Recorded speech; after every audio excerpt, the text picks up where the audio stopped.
Bismillahirrahmanirrahim. Assalamualaikum warahmatullahi wabarakatuh. Waalaikumsalam warahmatullahi wabarakatuh. Alhamdulillah. Wassalatu wassalam ala Rasulillah wa ala alihi wa ashabihi wa man walah. Wa asyhadu an la ilaha illallah wahdahu la syarikalah wa asyhadu anna Muhammadan abduhu wa rasuluh sallallahu alaihi wa ala alihi wasallam. Qala Allah subhanahu wa ta'ala, ya ayyuhalladzina amanu taqullaha haqqa tuqatih wa la tamutunna illa wa antum muslimun. Ya ayyuhan nasu taqu rabbakumul ladzi khalaqakum min nafsin wahidah wa khalaqa minha zawjaha wa batha minhuma rijalan katsiran wa nisaa'a wattaqullaha alladzi tasaaluna bihi wal arham innallaha kana 'alaikum raqiba. Ya ayyuhalladzina amanu taqullaha wa qulu qawlan sadida yuslih lakum a'malakum wa yaghfir lakum dhunubakum wa may yuti'illaha wa rasulahu faqad faza fawzan 'azima. Amma ba'd. Ma'asyiral muslimin wal muslimat, saudara-saudara kami seiman dan seislam yang sangat kami muliakan, dan semoga Allah Subhanahu wa taala senantiasa memuliakan kita semuanya. Amin.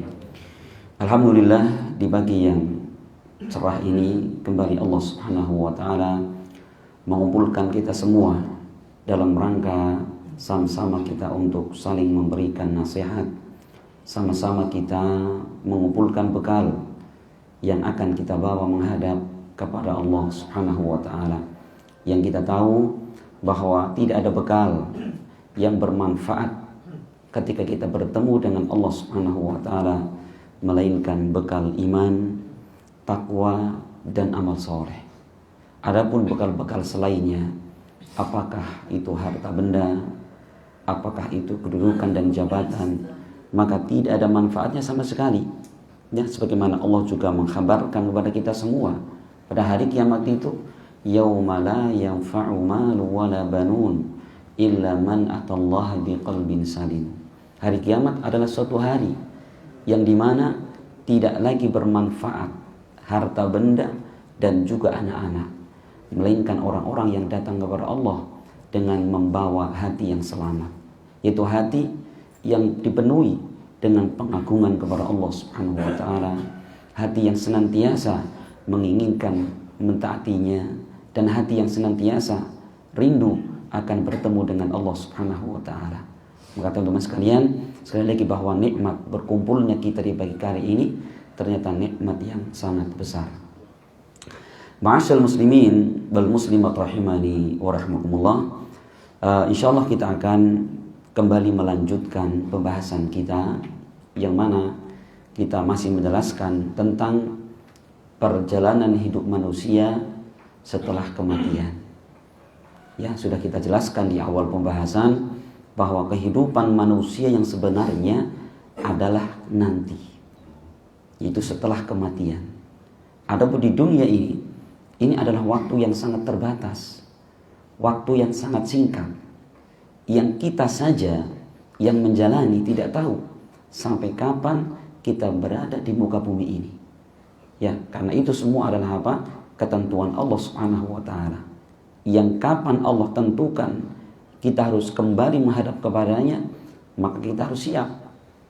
Ya, kita siap ataupun belum siap harus siap. Karena ajal, ketetapan Allah jika sudah datang, apa kata Allah? Inna ajalallahi idza jaa la yu'akhkhar law kuntum ta'lamun. Sesungguhnya ajal, ketetapan Allah jika sudah datang waktunya, maka tidak bisa diakhirkan walaupun barang sesaat. Nah, maka teman-teman sekalian, di antara kejadian di hari kiamat kelak yang ini pasti akan kita alami, yaitu kejadian yang ke-9, yaitu mimma yakunu yaumal qiyamati as-sirat. Di antara perkara yang pasti akan kita alami, yaitu pembahasan tentang as-sirat. Ya, kalau orang Indonesia, orang Jawa bilangnya siratal mustaqim gitu ya, as-sirat. Apa itu sirat? Para ulama menyebutkan bahwa sirat yaitu mansubun ala matni jahannam wa huwal jisrul ladzi bainal jannati wan nar. Jadi sirat itu adalah jembatan kecil yang terpancang ya ala matni jahannam, persis di atas neraka jahanam. Gitu ya. Jadi penghubung. Ini adalah jahanam ibaratnya, maka di atasnya ini. Dan setiap orang beriman itu pasti akan melewatinya. Setiap orang beriman. Loh, berarti kalau orang yang tidak beriman, orang-orang musyrik, orang kafir kemana? Mereka tidak melewati sirat ini, melainkan mereka sudah masuk di dalam neraka terlebih dahulu. Yang melewati ada orang beriman. Karena sirat ini merupakan ujian terakhir dari perjalanan hidup manusia. Jika orang mampu melewati sirat, maka surga tempatnya. Ya, maka Allah Subhanahu wa taala menyebutkan di dalam surat Maryam ayat ke-71. Allah berfirman, "Wa in minkum illa wariduha kana ala rabbika hatman maqdiya." Kata Allah Subhanahu wa taala, "Wa in minkum," dan tidak ada seorang pun di antara kalian illa wariduha, melainkan pasti dia akan melewatinya. Karena ala rabbika hatman maqdiyah, sesungguhnya hal itu bagi Rabbmu adalah sesuatu sudah ditetapkan Allah dan sudah Allah takdirkan. Bahwa apa? Setiap orang-orang beriman pasti akan melewati yang namanya as-sirat tadi.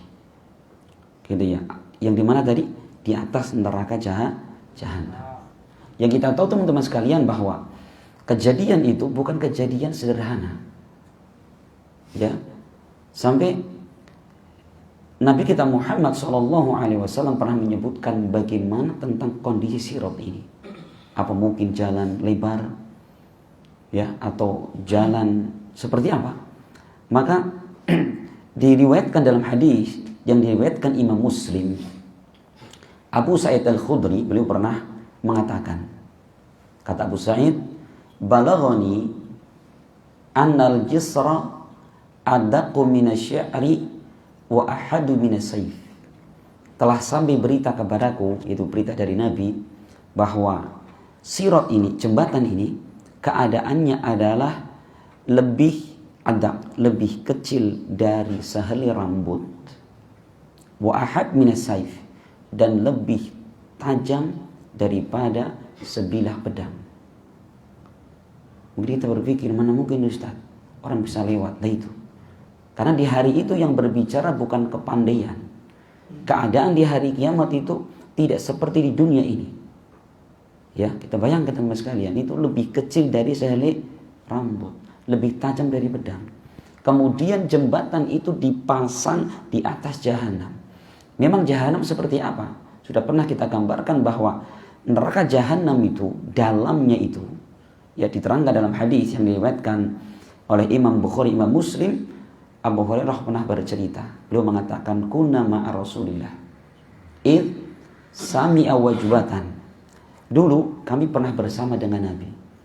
Tiba-tiba kami mendengarkan suara dentuman yang sangat keras. Maka Rasulullah mengatakan, "Ya, tadruna ma hada?" Wahai sahabatku, tahukah kalian barusan suara apa itu? Sahabat mengatakan, "Allah wa rasuluhu a'lam." Allah dan Rasulnya yang tahu. Dan Rasul mengatakan, "Hada hajarun rumiya bihi fin nari mundu sab'in kharifan fahuwa yahfi fin naril ana hatta tah ila qa'riha." Tadi itu adalah suara batu yang dilemparkan dari atas neraka jahanam, ya, sejak 70 tahun yang lalu. Dan kemudian batu itu berjalan terus turun, ya, di neraka ini, hari ini baru sampai ke dasarnya. Apa mungkin batunya kecil? Tidak. Ternyata dalam hadis yang lainnya Rasulullah mengatakan batu yang dimaksudkan adalah seperti 7 ekor onta yang lagi bunting dikumpulkan jadi satu. Itu besar batunya, dilemparkan dari atas jahanam, 70 tahun berikutnya baru sampai ke dasarnya. Nah ini teman sekalian, ini dalamnya. Jadi ketika kita lewat di atas sirat itu keadaan kita. Masya Allah ya, mungkinkah kemudian kita masih candaan, masih memikirkan mana anak, mana istri orang tua? Nggak mungkin. Setiap orang di hari itu memikirkan keselamatan diri kita masing-masing. Maka teman sekalian coba ya, kalau kita hendak malas beribadah kepada Allah, ingat di hari itu. Kita hendak bermaksiat kepada Allah, ingat hari itu. Hari yang betul-betul berat. Ya, kita melihat ke bawah. Ya, ditambah lagi teman-teman sekalian bahwa ketika melewati sirat, ya, kondisinya gelap. Kenapa? Karena sebelum terjadi hari kiamat, ini Allah Subhanahu wa taala telah lipat yang namanya matahari. Kondisinya gelap, kita lewat, naudzubillah. Ya, ya. Ditambah lagi teman-teman sekalian bahwa sirat itu, ya, selain itu sangat mengerikan, Allah Subhanahu wa taala juga menyiapkan yang namanya kalalib. Apa itu kalalib? Kalalib itu disebutkan Nabi, yaitu seperti cakar besi yang dia tergantung di atas sirat itu, ya, yang ini akan apa? Akan mencakar orang yang lewat di atasnya. Sebagaimana hal ini diterangkan Nabi kita Muhammad sallallahu alaihi wasallam dalam hadis yang diriwayatkan Imam Muslim. Ya, Rasul mengatakan, wa fi hafatai as-sirat kalali mu'allaqatun ma'muratun bi akhdhi man umira bihi famahdusun najin wa makdusun finnar. Rasul mengatakan, ya, dan di kedua ujung sirat tadi. Jadi kalau kita bayangkan, gambarkan itu seperti ini, Mas. Ya, ini ya, kabel katakanlah ya. Insyaallah kayak gini nih. Kalau kita mau digambarkan ini. Ini nggak ada pegangannya. Kalau lomba 17-an masih ada pegangan, Pak. Tambang 2 kan, 1 untuk kaki, 1 untuk tangan. Bawahnya baru air. Ya kecemplung bisa mandi-mandian kan gitu. Diketawain orang. Kalau dikecemplung di neraka, selamat tinggal. Itu ya, perhatikan. Ternyata di situ ada kali begini, Pak. Cakar besi. Ya, yang itu tergantung, terikat, dan mereka itu sudah diperintahkan Allah Subhanahu wa taala untuk apa? Untuk mencakar setiap orang yang Allah perintahkan untuk dicakar. Jadi Allah sudah punya datanya ini. Siapa yang nanti akan terkena kalalib tadi, kemudian jatuh. Maka Rasulullah mengatakan, famahdusun najin, ada orang yang mereka terpeleset namun masih bisa pegangan jembatan tadi dan dia selamat. Wa makdusun finnar, dan ada sebagian mereka yang kemudian mereka terpeleset dan jatuh ke dalam neraka. Ya, batu saja 70 tahun baru sampai dasarnya. Bagaimana dengan dengan beban badannya manusia sangat kecil bagi neraka itu. Ya, ini termasuk, masya Allah, ini keadaan manusia di hari itu. Ya, maka akan sebagian mereka jatuh. Ya, maka manusia teman-teman sekalian, mereka ketika melewati sirat itu bermacam-macam keadaan mereka. Sampai Rasul mengatakan, yamurru alaihin nasu ala qadri a'malihim. Manusia ketika melewati as-sirat itu bermacam-macam dari sisi kecepatannya. Apa yang membedakan? Ala qadri a'malihim, tergantung dengan kadar amal-amal mereka. Perhatikan, saya sering ingatkan di sini bahwa segala kejadian di hari kiamat itu yang menentukan seorang cepat atau tidaknya itu adalah amalan. Perhatikan, ini amalan seorang. Ya, bukan kepandian seorang, bukan keinginan seorang, tapi amalan. Maka di antara mereka, kata Nabi, ada orang yang melewati sirat kalamhil basar, seperti sekejap mata, langsung sampai ke ujungnya. Wa minhum man yamuru kalbar. Di antara mereka ada yang lewat seperti kilatan, cepat, berat, langsung sampai ke sana. Di antara mereka lagi ada yang berjalan seperti kecepatan angin. Ya, di antara mereka ada orang yang seperti naik kuda kencang. Di antara mereka ada yang seperti naik unta, pelan sekali. Dan bahkan ada mereka ada yang lari, ada yang berjalan, bahkan ada di antara mereka yang mereka merangkang. Jadi berjalan menggunakan, pantatnya berjalan. Bahkan di antara mereka, kata Nabi, wa minhum man yakhtafu khatfan wa yulqa fi jahannam. Dan di antara mereka ada orang yang kemudian terkena kalalib tadi dan terjatuh ke dalam neraka jahanam. Masya Allah, ini keadaan manusia. Nah, apa yang membedakan? Maka para ulama menyebutkan bahwa kecepatan tersebut didapatkan dengan apa? Yaitu ala hasabi sur'atihi fi qabuli syariati fi hadhihi dunya. Kecepatan orang itu didapatkan dengan apa? Tergantung dengan cepat tidaknya dia ketika menerima perintah Allah dan larangan di dunia ini. Jadi kalau orang mendapatkan perintah, cepat-cepat dia kerjakan. Nggak pikir panjang. Kalau itu betul-betul perintah Allah, pasti kebaikan di balik itu, kerjakan. Kapan ada larangan Allah, dia tinggalkan. Nggak berpikir, nggak nunggu-nunggu, nggak nuda-nuda. Lah itulah orang-orang yang kelak akan mendapatkan lewat di atas sirat dengan cepat. Apa yang menentukan adalah cepat tidaknya kita ketika menerima syariat Islam di dunia ini. Maka teman-teman sekalian, ya perhatikan, inilah ya hidupnya betul-betul sebagai ujian bagi kita. Ya, bagaimana kita itu menjalankan perintah Allah Subhanahu wa taala. Ya, bagaimana cepat tidaknya kita ini. Ini karena sebagian kita itu ya beda keadaan ya. Ada yang kalau dapat perintah langsung dikerjakan. Ada yang dipikir-pikir dulu gitu ya. Ada yang nanti dulu. Ada yang memang gak pingin sama sekali melakukannya. Maka ini semua yang akan menentukan nanti cepat tidaknya kita ketika melewati jembatan tadi. Insyaallah ya, ini teman-teman sekalian. Nah, maka orang-orang yang mereka berhasil ya melewati sirat ini, masya Allah, maka disediakan di sana nanti belum langsung surga itu, belum ke surga, tapi apa? Maka di sana nanti ada yang namanya kontoroh. Apa itu kontoroh? Kontoroh itu adalah jembatan kecil lagi. Perhatikan ya. Jadi di kehidupan akhirat itu adanya jurang-jurang dan jembatan. Ya, kita kalau lewat jembatan kecil saja naik motor bisa gerak, nggak kerasa ya Pak ya. Cuma naik motor jembatan gantung, masya Allah Pak. Tiba-tiba kita gerak tangannya kan, masya Allah. Lah ini di neraka. Padahal kalau kita naik motor masih satu semeter ya, masya Allah bisa ada pegangan kanan kiri, itu saja sudah ngeledek kita. Lah ini jembatan begitu kecilnya kita lewat di atasnya, masya Allah luar biasa ya. Nah itu bagi siapa? Bagi orang-orang yang lewat. Nanti ada yang namanya kontoroh di situ. Diberhentikan di situ untuk apa mereka? Untuk melakukan yang namanya kisos. Jadi orang-orang yang dulu di dunia pernah berbuat zalim dengan orang lain, ya, maka di hari itu saling mengkisos, saling kalau bahasa kita membalas. Apakah balasan ini balasan yang tadi ketika dihisab beda lagi?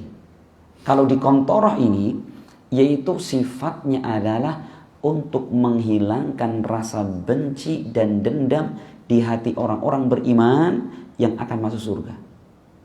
Makanya Allah mengatakan di dalam Al-Quran surat Al-Hijr ayat 47. Al-Hijr 47 Allah mengatakan wa nazza'na ma fi sudurihim min ghillin ikhwanan ala sururi mutaqabilin. Allah mengatakan wa nazza'na, dan kami hilangkan apa-apa yang ada pada hati mereka, ya berupa apa? Min ghil, ya berupa rasa benci dan dendam, ikhwanan, sehingga mereka menjadi saling bersaudara. Ala sururi mutaqabilin, yang mereka di atas dipan-dipan dan kasur-kasur, dan mereka saling berhadapan.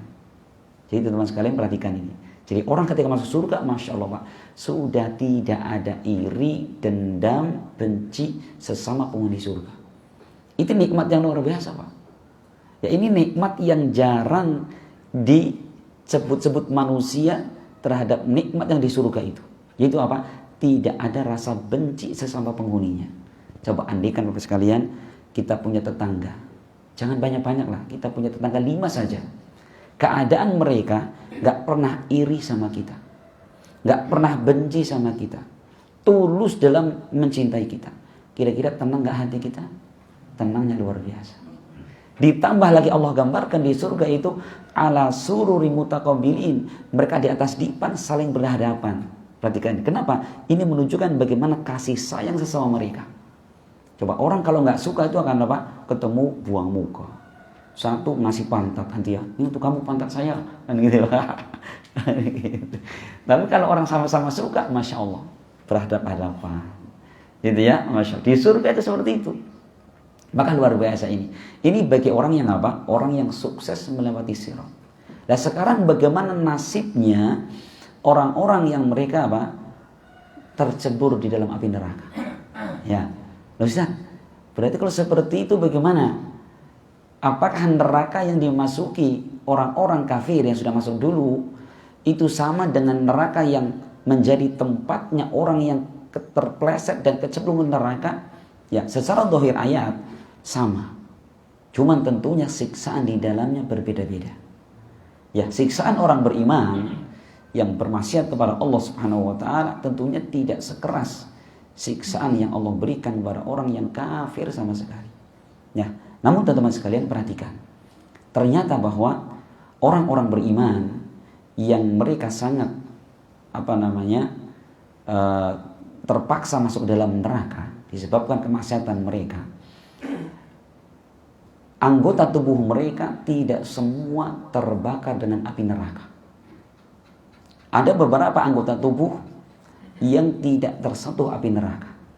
Di antaranya adalah anggota sujud kita tatkala sholat. Insyaallah ya. Rasul sallallahu alaihi wasallam beliau menyebutkan dalam sebuah hadis yang diriwayatkan Bukhari Muslim.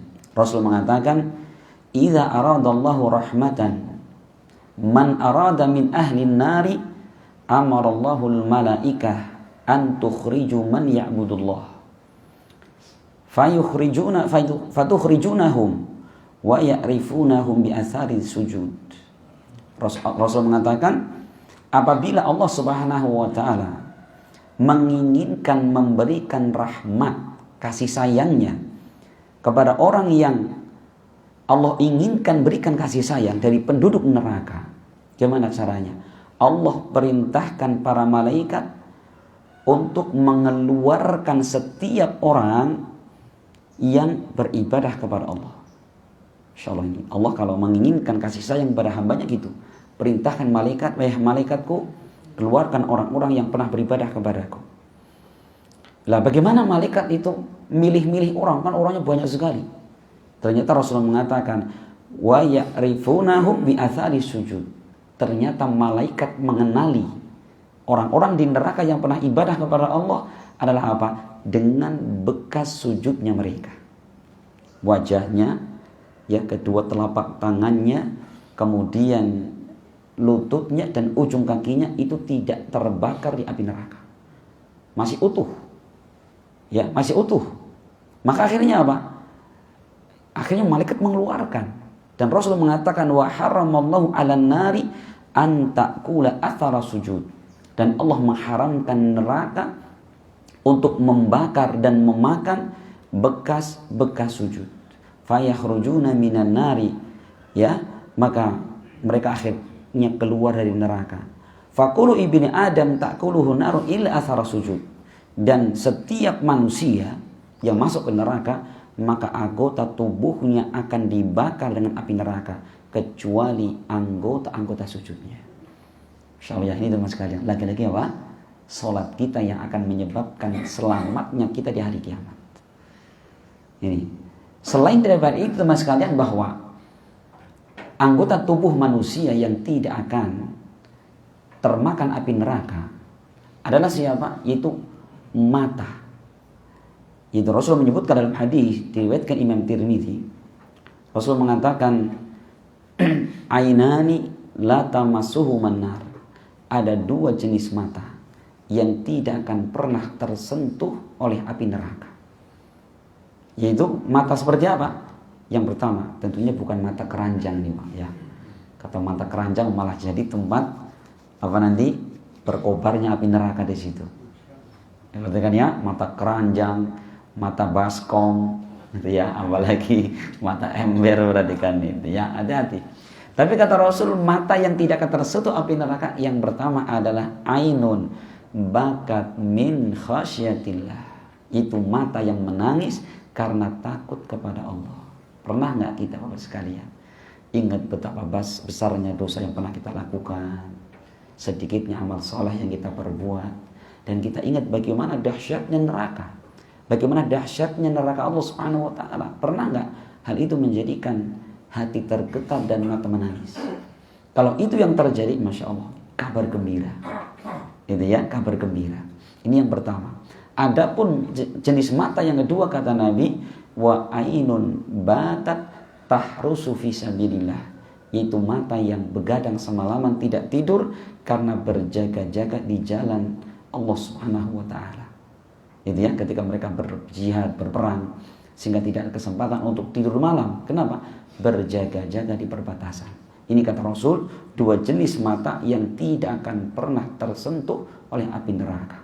Apa yang pertama? Yaitu mata yang pernah menangis karena saking takutnya kepada Allah Subhanahu wa ta'ala. Nah ini, jadi masya Allah ya, jadi bahwa inilah keadaan kita semua tatkala nanti melewati yang namanya as-sirat. Itu kejadian yang luar biasa, ya, kejadian yang luar biasa, betul-betul menjadikan ya bulu-bulu kita merinding, ya, menjadikan hati kita betul-betul ya tersentuh dengan penjelasan-penjelasan seperti ini. Karena teman-teman sekalian, perhatikan ya bahwa keadaan akhirat itu, ini semua adalah berkaitan dengan amalan kita di dunia. Makanya masya Allah, manusia itu ya di dunia ini dijadikan Allah Subhanahu wa ta'ala sebagai apa? Sebagai dunia percobaan. Ya, cobaan di dunia ini. Makanya kalau kita menginginkan kemuliaan, kebahagiaan di hari kiamat kelak, maka bagaimana? Jangan pernah kita menginginkan ketinggian di dunia ini. Ya, maka Allah Subhanahu wa taala mengatakan bahwa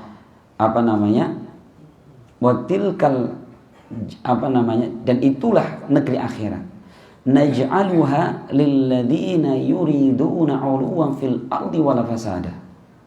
Wa tilka darul akhirah, dan itulah negeri akhirat yang kami menjadikannya bagi siapa? Orang-orang yang tidak menginginkan ketinggian di dunia ini, perhatikan, dan tidak melakukan usaha untuk membuat kerusakan di atas muka bumi ini. Masya Allah ya. Tilka darul akhirah naj'aluha lilladzina la yuriduna 'uluwan fil ardi wala fasada. Tidak menginginkan ketinggian di dunia dan tidak menginginkan kerusakan di bumi ini. Bagaimana orang merusak bumi ini?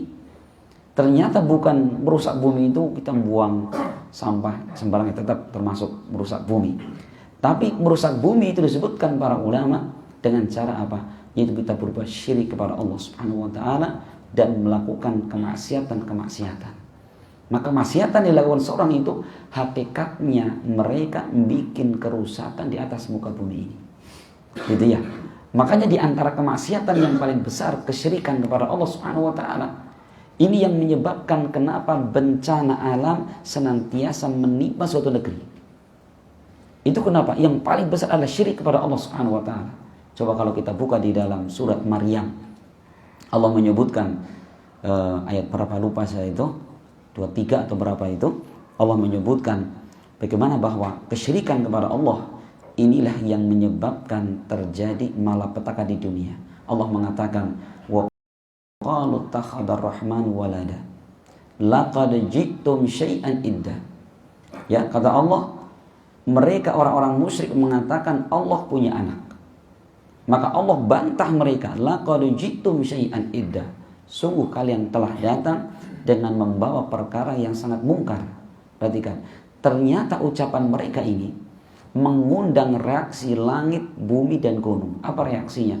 Takadu samawatu yatafattarna minhu wa tanshaqqul ardu wa takhirrul jibalu hadda an da'u lirrahmani walada. Ya, ternyata apa? Reaksi langit, hampir-hampir langit mau runtuh.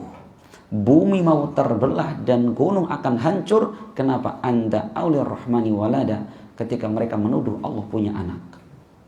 Insyaallah ya, ketika manusia nuduh, mereka punya keyakinan Allah punya anak. Ternyata apa ini? Masya Allah, langit itu gak kuat mendengarkan ucapan kotor tadi. Gunung tidak kuat, bumi tidak kuat. Oh, ternyata ini biangnya toh Pak.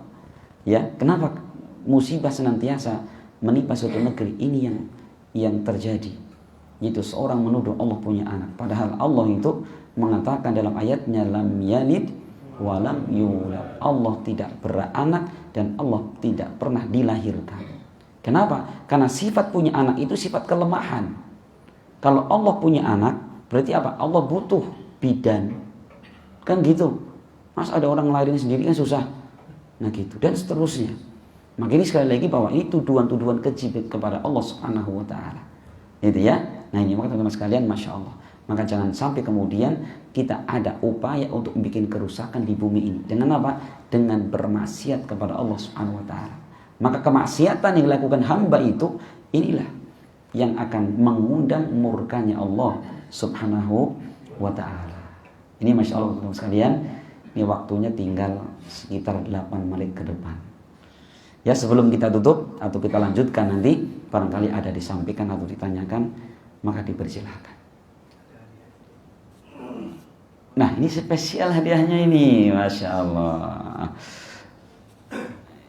Merah sama biru ini ya, Masya Allah. Berarti hadiahnya, nah sudah, berarti saya yang nanya dulu sekarang. Kirain kosong tadi, ternyata beneran ini, Masya Allah. Saya nanya yang bisa jawab yang dapat hadiah insya Allah. Siap ya? Iya, bismillah. Soal yang pertama sekarang. Soal yang pertama, siapa yang bisa menyebutkan bagaimana keadaan jembatan tadi, sirat tadi? Sifatnya seperti apa? 2 saja tadi. Ayo Mas. Lebih kecil daripada selai rambut dan lebih tajam daripada pedang. Masya Allah, ini Mas. Iya, jembatan itu apa? Lebih kecil dari sehelai rambut, lebih tajam dari sebilah pedang. Itu yang akan kita lewati. Itu pasti kita lewati, Pak. Lah Ustaz, saya nggak mau, ya nyemplung neraka berarti. Ibaratnya itu kita mau nyeberang ke sana ini, ya ke sana nih. Ini kampung kita di sana nih. Ini sungai sepanjang sana. Kalau Citandui masih ada ya, menganti ada, Randegan ada, sama Kali Pucangan gitu ya. Ini nggak ada sama sekali jalan keluar, harus ke situ. Saat nggak mau ke situ, ya nyemplung neraka berarti, gitu ya. Nah itu satu-satunya jembatan yang akan mengantarkan orang dalam surga. Harus lewati masa-masa seperti itu. Iya. Kemudian yang kedua, bahwa cepat tidaknya manusia ketika melewati as-sirat itu ditentukan dengan apa tadi? Tunjuk jari dulu, siapa yang jelas? Monggo. Mas. Amal soleh. Kurang spesifik. Monggo Pak, gimana Pak?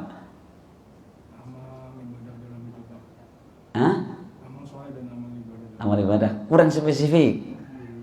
Monggo Pak. Amal soleh dan kurang spesifik. Mana dulu? Ke sana 14. Tergantung menerima perintah dari Allah. Kurang cepat tidaknya. Nah, di situ Masya Allah pas sekali. Ya, saudara. Jadi ini tergantung dengan apa? Cepat tidaknya seseorang ketika menerima perintah Allah Subhanahu wa taala. Gitu ya, cepat. Jadi kalau ada perintah cepat kerjakan, ada larangan cepat ditinggalkan. Enggak dipikir-pikir, enggak di ini dulu. Itu seorang beriman teman sekalian ya. Makanya kalau kita perhatikan ayat-ayat yang lain, Allah memerintahkan kita cepat-cepat wasari'u ila maghfirati min rabbikum wa jannatin arduha samawati wal ardu iddat lil muttaqin. Bersegeralah kalian menuju surga dan ampunan dan surga Allah Subhanahu wa taala yang luasnya seperti langit dan bumi. Jadi kalau bisa urusan akhirat itu jangan alon-alon asal kelakon, keliru Pak. Gremet-gremet asal selamat. Nanti gremet-gremet lama-lama mumet. Kan gitu ya. Nah itu dikit-dikit lama-lama jadi sulit. Kan gitu. Bukan tamas bukit, bukan. Kalau terlalu sedikit sulit lama-lama. Coba kita pengen bersedekah, tapi dari dulu lah, nanti dulu lah, nunggu dapat THR-an, lebaran Pak, anaknya beli baju, istrinya Pak beli beras, beli daging, nggak jadi sedekah. Namanya Pak, akhirnya pas sedikit-sedikit nggak jadi terus. Makanya dalam urusan agama, urusan akhirat ini kita pentingkan. Jangan nunggu sempat, jangan nunggu ada waktu sisa, jangan. Kasih waktu khusus kita untuk apa? Untuk beribadah kepada Allah. Ngaji itulah, yang ngaji kan hiburan. Astagfirullah. Ini sudah salah ini ya. Ngaji dianggap hiburan, hiburan pongdut itu banyak. Itu pun bukan malah ngibur Pak, tambah mumet ya enggak Pak? Habis nonton pongdut yang nyanyi cantik banget, begitu pulang istrinya kurang cantik, apa tambah bahagia? Jadi bojoku kayak andekan kayak penyanyi pongdut jadi bojoku, kan ngayal akhirnya kan. Nah gitu. Makanya Masya Allah, ngaji itu bukan hiburan. Ngaji itu betul-betul kebutuhan. Bahkan dikatakan para ulama, butuhnya kita kepada ilmu agama melebihi daripada butuhnya kita kepada makan dan minum. Itu ya, jadi teman-teman sekalian Masya Allah. Jadi ngaji, jenengan berapa seminggu sekali ya? Masya Allah. Ustaz seringan seminggu sekali, Masya Allah. Jenengan madang seminggu pisan. Ngono orang ngandel, madang minggu pisan. Sekali madang pakai apa? Rendang nasi padang, Masya Allah. Tapi seminggu sekali, ya teler lemes. Sama iman kita pun demikian teman sekalian. Kalau cuma seminggu sekali ngajinya, ya gitu iman kita gini. Masya Allah, seperti tanaman seminggu nggak disiram. Ya, sekali siram seember, stres sekali yang tanaman itu. Nah ini teman sekali Masya Allah ya, makanya kegiatan seperti ini hendaknya kita lestarikan, kita jadikan sebagai salah satu program di dalam kehidupan kita, sehingga insya Allah dengan demikian hidup kita semakin berkah, ya, hidup kita semakin bahagia, ya, kita tidak gampang marah, ya, sehingga semua apa yang kita alami itu senantiasa mendapatkan bantuan dan pertolongan dari Allah Subhanahu Wa Taala. Bapak Ibu sekalian, mungkin ini yang bisa kita sampaikan. Semoga bermanfaat. Ya, kami ucapkan selamat bekerja. Semoga selamat ya, dan semoga Allah Subhanahu Wa Taala senantiasa memberikan keberkahan di dalam setiap langkah dan kegiatan kita. Amin ya rabbal alamin. Saya mohon maaf atas segala kekurangan dan saya ucapkan jazakumullahu khairan katsiran. Subhanakallahumma bihamdik asyhadu an la ilaha illa anta astaghfiruka wa atubu ilaik. Assalamualaikum warahmatullahi wabarakatuh.